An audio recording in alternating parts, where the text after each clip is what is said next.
So now that is all finished, you get the point. The aim of the story is you're connecting the new mesh with the old existing mesh, so it'll be one piece.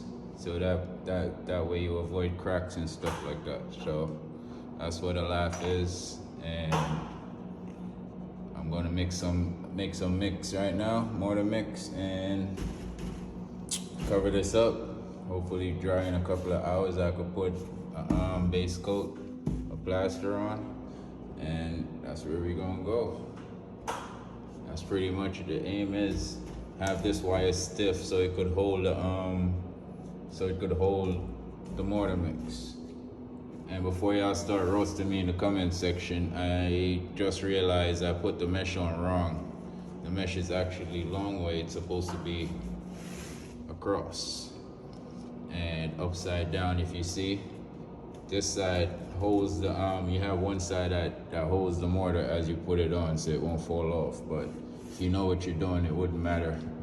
The structure will still be the same. It's just if you put it correctly, it would hold the mortar properly instead of everything falling on the ground. But if you're skilled enough, you could still make it work. So I kept going. So obviously I'm skilled enough. And you gotta make sure everything is tight. Yeah, that's what I told her too. Make sure everything is tight.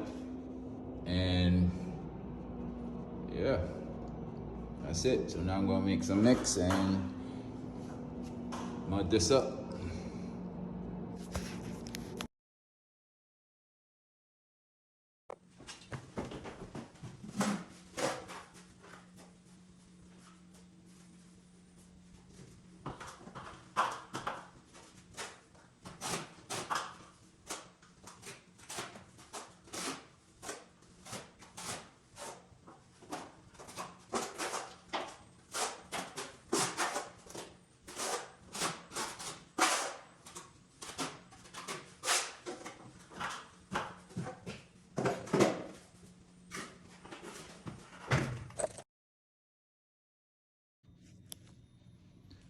So there it is. This one is pretty much done.